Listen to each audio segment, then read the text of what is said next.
Fala galera do Mengão, bora reagir agora a um cortezinho aqui dos canais ESPN, também analisando essa vitória do Flamengo. Vitória não, né? Conquista do título. Teve umas roubalheiras aí, né? Pô, os caras estão achando como é que fala? Agulha no palheiro agora, né? Estão procurando agulha no palheiro para anular gol. Aí fica sacanagem. Mas deu tudo certo, Flamengo campeão, Felipe Luiz tem mais título do que derrota. Tomara que venha o novo Jorge Jesus aí, né, galera? Conseguir ainda fazer 2 gols para virar o jogo ainda naquele finalzinho. E aí o juiz foi pro VAR, todo mundo ficou, alguns torcedores do Fluminense saindo, e aí eles voltaram rapidamente quando o gol foi anulado. Aí rapidamente voltou, o Flamengo fez outro gol. Aí saiu uma grande parte de torcedores do Fluminense. Eu também saí, tive que sair, fui pro anel ali, a parte externa aqui da arquibancada. Fui ali sair, estava me encaminhando para pegar o setor interno, pegar o elevador e descer. E aí muitos torcedores do Fluminense parados na frente da televisão, olhando porque souberam que tinha ido para o VAR mais uma vez. Quando foi para o VAR mais uma vez e anulou, todo mundo, volta, volta, volta, volta, que anulou. Então todo mundo correndo de volta para a arquibancada. Foi um movimento interessante aqui, aquela esperança do torcedor, que alguns já deixando, talvez para tentar evitar algum tipo de confusão, enfim, se houvesse, mas não que tenha ocorrido aqui dentro. Mas foi um movimento engraçado até, assim, quando anulou o segundo gol, muitos tricolores correndo para dentro do Maracanã, desesperadamente, para tentar, na esperança que o Fluminense conseguisse fazer 1-0 e levar para as penalidades. Não foi o que ocorreu, mas uma festa muito bonita, assim, aquele duelo que a gente gosta, no gogó, das duas torcidas aqui no Maracanã, quase 70 mil presentes, e em determinado momento no segundo tempo foi uma festa muito bonita, que berraram no gogó, assim, uma briga muito boa mesmo de acompanhar a torcida mista, aquele clássico como a gente gosta mesmo, enfim, foi muito bacana de acompanhar. Enfim, aí eu devolvo para você, não sei se estamos ok com os jogadores aí, você pode me dizer. Tá bom, Pedrão, não, a gente volta contigo a qualquer momento. A gente viu agora há pouco o banho do Felipe Luiz. Vamos ver, o técnico campeão carioca fala ao vivo e a gente acompanha aqui no Sport Center. Boa noite, Felipe. Léo José do Coluna do Fla. Campeão carioca, o Felipe Luiz, em pouco tempo, com um trabalho impactante, né? Apenas uma derrota, exatamente contra o Fluminense no Campeonato Brasileiro. Ô Rodrigo, o Felipe deixa claro aí a vontade que ele tem de desenvolver ainda mais esse time. Destaca como é difícil alguém ganhar do Flamengo, né? E isso é verdade. Mas como o Jailson destacou, às vezes parece que o Flamengo poderia ser mais efetivo. E aí, é copo meio cheio ou copo meio vazio para o Flamengo? Boa noite, amigo. Boa noite, Edu, Pascoal, Jailson, fã de esporte. Estava comentando aqui 3 gerações diferentes de comentaristas. Mestre Pascoal, que viu o 0-0 de 63, Flamengo campeão em cima do Fluminense. Eu peguei ali 84, Assis, decidindo para o Flu contra o Flamengo, 95, ano do centenário. O Jailson é dessa 2000 para cá. 2000 para cá, que é a hegemonia do Flamengo. Eu peguei o Rei do Rio, era o Fluminense. O Fluminense era o maior campeão. Chegou a ver o Botafogo ser dominante nos anos 60 ali e tal. O casal 20, né? Assis e Washington. Então, mas isso como foi passando o bastão, né? Botafogo e Fluminense são mais velhos. E o Jailson é de uma geração que vê um domínio avassalador, né? O Flamengo está perto do 40º título estadual, né? E com o Felipe Luiz, se ele continuar, eu tenho falado sobre isso, né? O Felipe Luiz é um cara que se mostrou tão preparado, estudioso, que a carreira dele aponta para a Europa ou para a seleção brasileira, né? E quanto mais sucesso, mais títulos, pouquíssimas vitórias, uma só ele tem, uma derrota, né? Só com aquela pro Fluminense no Brasileiro, a chance, a perspectiva é de ele chamar a atenção de outros mercados, outras pessoas. Eu acho que ele tem muito mérito, porque a gente sempre costuma falar nessa fase recente do Flamengo, qualquer um que está lá vai ser campeão, qualquer técnico vai pegar... não foi assim, né? Não, porque assim. Você vê, por exemplo, ele já não tem o Pedro, tudo bem que já há muito tempo que não tem, né? Aí não tem Bruno Henrique, não tem Danilo, né? Cebolinha. Cebolinha, tal. Tá lá no banco hoje. E ele vai arrumando soluções. Tem gente que fala assim, né, que o técnico ele tem 11 amigos e o resto é inimigo, né? Os reservas ficam no dor de bico. Quando você tem um elenco estelar, normalmente o reserva reclama. O Felipe Luiz, me parece hoje um cara muito bom de vestiário, gestor de grupo. Coisa que falavam tanto do Tite, que o Tite era esse cara que blinda a diretoria, né, que afasta problemas, cuida do vestiário. O Felipe Luiz está fazendo isso de sobra. fato de conhecer o clube, ter sido jogador, conhecer os caras, isso ajuda. E me parece que é o time a ser batido, ou o clube a ser batido, no Brasil e na América, né? Porque tem a Libertadores, que a gente vai ter Mas a gente agora. pode discutir aqui ainda mais essa... Poderia ser um pouco mais efetivo, porque cria chances e dá a impressão que às vezes desperdiça alguma chance. Mas a gente volta ao tema, porque o Gustavo Berton está pedindo passagem. Daqui 13 dias, podemos ter o jogo da entrega das faixas. Flamengo Internacional no Campeonato Brasileiro. Inter que não estava na lista do Felipe Luiz. Ele elegeu vários times brasileiros. Olha o Inter.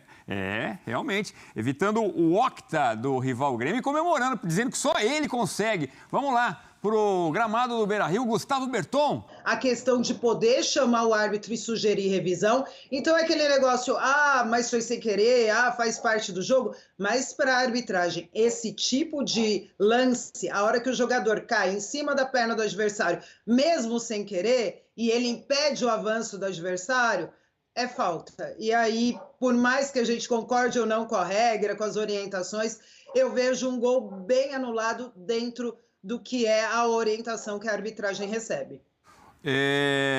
O Pascoal quer falar contigo. Eu só estava pensando aqui, na sua opinião, o Ignacio não faz, ele não derruba o Juninho. Não, para mim a disputa ali no começo é normal. Você tem uma disputa corpo a corpo, você não tem uma disputa faltosa.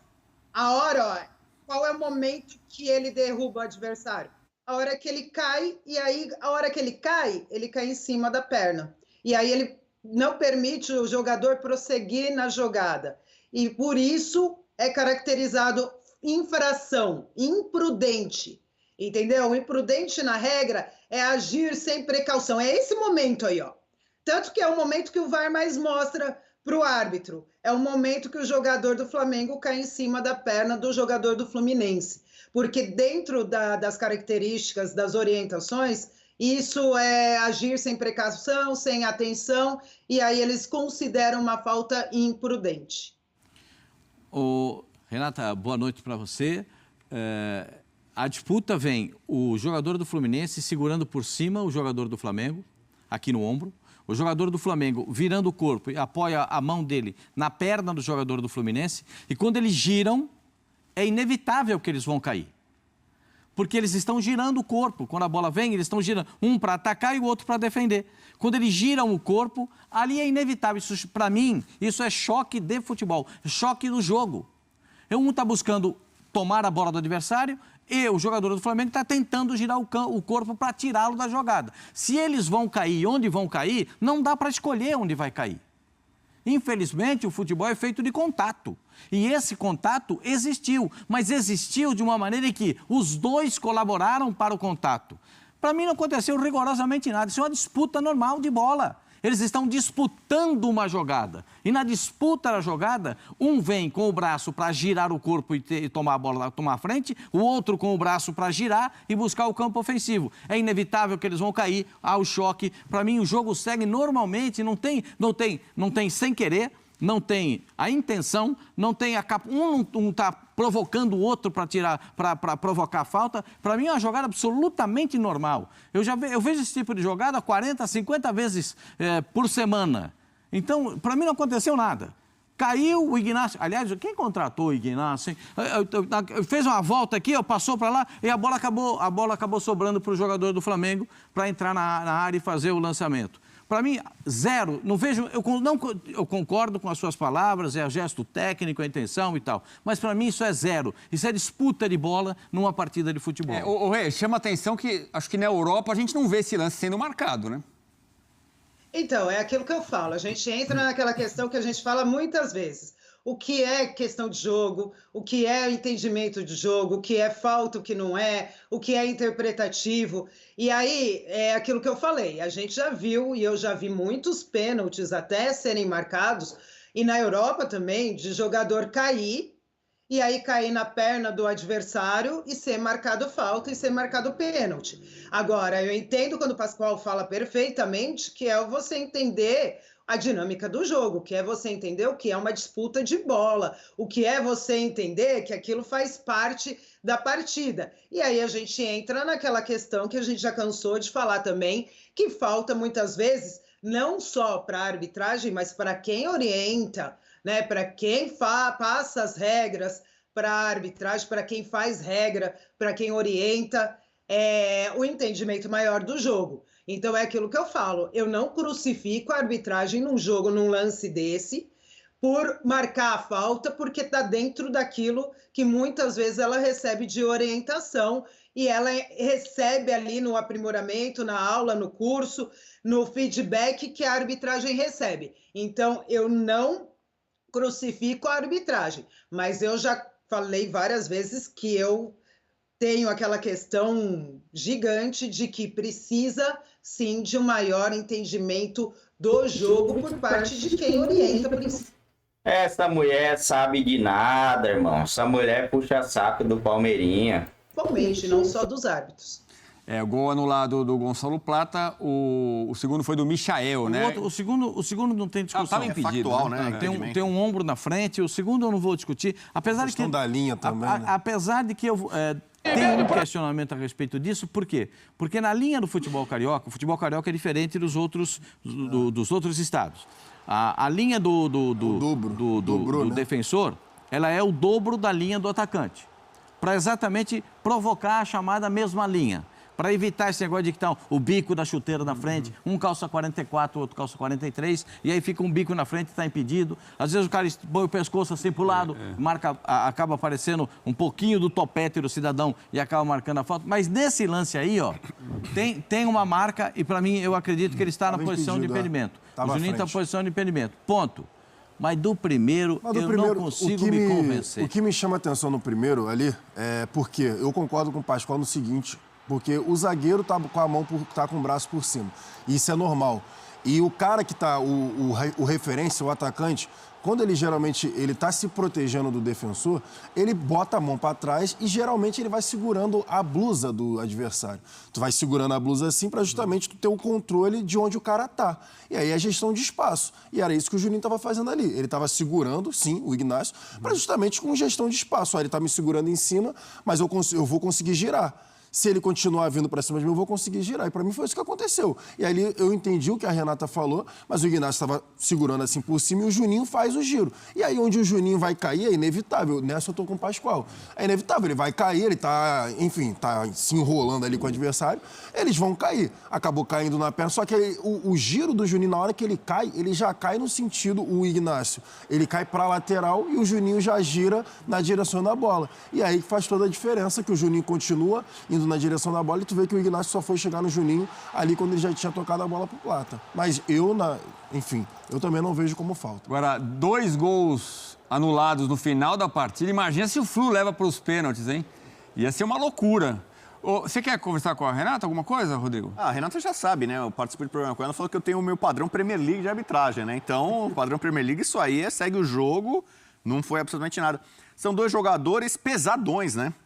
Então é cara de buscar referências, exatamente de contato, de um procurar o outro e tal.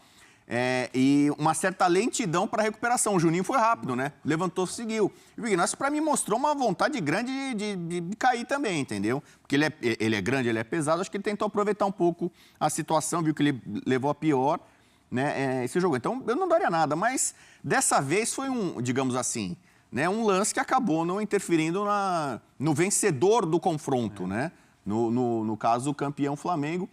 Como você falou, se o Fluminense tivesse feito um gol vencido depois nos pênaltis, aí possivelmente esse lance ia gerar muita polêmica, a grita ia ser grande, né? Mas o Juninho acaba sendo o cara decisivo, né? Porque ele faz... 2. Foram 3 Fla-Flus nesse campeonato. O placar agregado dos 3 está 2-1, que é o placar do segundo jogo. Gol do Juninho, meio lá, né, atabalhoado ali, mas acabou entrando e ele participou dos 2 gols anulados da final. Virou um personagem e era um cara que foi contestado quando foi contratado. Sim. Outra coisa para elogiar o Felipe Luiz, né? Porque enquanto técnicos anteriores foram ganhando reforços e pediam... Ele foi perdendo jogadores. E o reforço que chegou o Juninho, muita gente falou, ih, rapaz, Juninho... Na verdade, quem é o Juninho? Essa é a verdade. Não, e no Campeonato Carioca quando entrou, Então, não entrou tão bem assim. Ele melhorou depois dessa lesão que ele teve agora. verdade. Pelo menos, esse segundo lance, que ele ganha na velocidade, que ele ganha na explosão, era algo que ele não estava fazendo. Ele não estava conseguindo ganhar. Acho que trabalhou essa questão física dele, justamente nessa lesão que ele teve. Trabalhou um pouco mais essa questão física. A questão de confiança também, porque o cara chega no futebol que não é visto. Chega para jogar no Flamengo. Tem todo um peso de você estar no elenco, um dos elencos mais caros do país. Então, acho que também tinha aquele peso dele fazer gol, dele participar um pouco mais ativamente. Então, por exemplo, nessa partida agora, ele foi muito bem. E nesse segundo gol, para mim, mostra já uma outra questão física. Porque ele ganhar na velocidade era uma coisa que ele não estava conseguindo fazer. E ele foi bem, ó, agora. Os gols não valeram, mas o Juninho somou pontos aí com a nação e principalmente com o Felipe Luiz, entrou bem na partida. Ô Rê, obrigado, viu, pelo seu conhecimento. Sempre bom ter sua participação aqui no Sport Center. Até a próxima. Eu que agradeço. Boa noite, até a próxima. Fraca.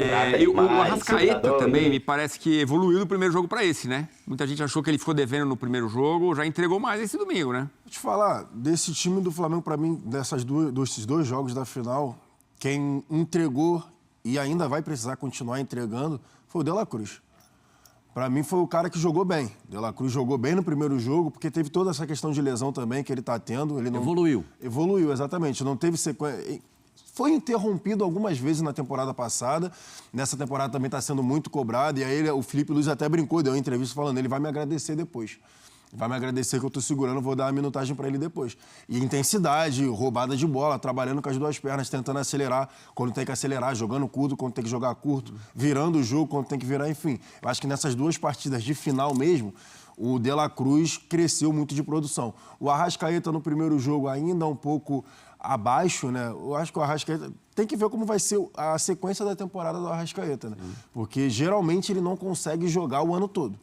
É isso que vem acontecendo com o Arrascaeta. Ele não consegue jogar o ano todo e, de determinado momento da temporada, ele já começa a ser um pouco preservado para entregar no final se o Flamengo chega nas finais de Copa do Brasil, enfim, Libertadores. Então, vamos ver como vai ser essa temporada. O Arrascaeta fez esse campeonato carioca como pré-temporada mesmo, né? O Felipe Luiz ali dosando, vendo como ele vai prosseguir durante a temporada. Vamos ver. Luiz Araújo foi mal hoje. Mas foi bem no campeonato carioca. Foi bem no campeonato. Isso. Aí, com a lesão Os dois do Bruno jogos de Henrique, titular, ele não foi bem. Ele não foi bem. E o Wesley, pra mim, cara, impressionante. Já agora, é realidade, jogador de seleção, mas mesmo assim com confiança, aí dá aquele passinho lá, é estiloso, o cara tá grandão, né? O Wesley, não sei se vai ser vendido ou não esse ano, né? É uma difícil, posição... Eu acho difícil. Hoje ele é muito útil pro Flamengo. Eu acho difícil ele não ser vendido. Não ser vendido, né? Tem um super mundial, mas ele é um jogador com seleção brasileira, a visibilidade aumenta lá fora. É uma posição carente no futebol mundial, não é só o Brasil. O Flamengo foi claramente superior no Campeonato Carioca, isso não deixa dúvida, né? Mas tem alguma coisa, algo de eficiência ali na hora de concluir os lances, que ainda tem que ser um trabalho do Felipe Luiz, né? E ele falou que vai aproveitar até essa data FIFA, né? São 13 dias sem jogo. Mas também sem metade do elenco, né? É isso que eu ia falar. O ataque também todo. O Bruno Henrique saiu, aí teve o Bruno Henrique estava sendo destaque, o Cebolinha também se machucou, o próprio Luiz Araújo, em determinado momento, estava fora, ele foi mexendo. O Robozinho voltou e saiu. O Robozinho voltou e saiu Pedro também. vai voltar. Eu acho que é isso. Acho que esse é o ponto principal, o Pedro. Você estava falando em relação ao Felipe Luiz logo no início, né? Que a gente teve que ir pro Pedro Henrique Torre. Acho que o peso do Felipe Luiz fica ainda maior por conta de quem ele substituiu. Foi o Tite, né? Ele substituiu o Tite no momento que o Tite perdeu o Pedro e ali acabou o que o Tite conseguia tirar dos jogadores. Porque o jogo do Tite era em função do Pedro. O Pedro era a referência no ataque. Então, sem o Pedro, o Tite teve muita dificuldade como extrair o ataque. A primeira coisa que o Felipe Luiz foi, não vai ser só um atacante, não. É isso aí, nação. Vitória, conquista importantíssima do título do campeonato, né, carioca. O Flamengo patrolou todo mundo. O único time que deu um pouco de trabalho pro Flamengo foi o Fluminense, tem sido o Fluminense. Traz um pouco de preocupação, porque o Fluminense, tipo assim, conseguiu uma arrancada legal e tal, mas não é lá um time para você falar que, esse time aqui vai dar trabalho, tá dando trabalho, é isso mesmo. Não é, né? Não é para tudo isso. Não é um Palmeiras, Tá perdendo agora aí por 1-0, né, pro Corinthians, primeiro jogo da final. A gente já sabe que na Neoquímica Arena a situação vai ficar bem mais complicada aí pro Palmeiras. É o Fluminense, né, cara? Mas vamos ver, não tô iludido ainda. Aguardar aí se o Flamengo conseguir fazer um bom jogo diante do Inter. Nem olhei aqui se é no Maracanã já o primeiro jogo, ou se é na casa dos Colorados lá. Se for lá, vai ser difícil enfrentar o Internacional fora de casa, né? Muito difícil. E aí é onde o Flamengo vai mostrar a que veio, né? Mas logo na primeira rodada, um dos confrontos mais difíceis, são times aí que terminaram invictos, né? Flamengo, Inter, Atlético Mineiro. Assim, invictos, eu acho que depois que assumiu o Felipe, o time titular do Flamengo, né? Depois que o time titular do Flamengo assumiu, o Mengão não sofreu nenhuma derrota aí sobre o comando de Felipe Luiz. Vamos ver, vamos torcer para que o Flamengo faça uma bela temporada e para que vença títulos também, né? Vencer uns 2 títulos pesadão desse 3 já estaria de bom tamanho. Se vencer um já tá de bom, imagina 2.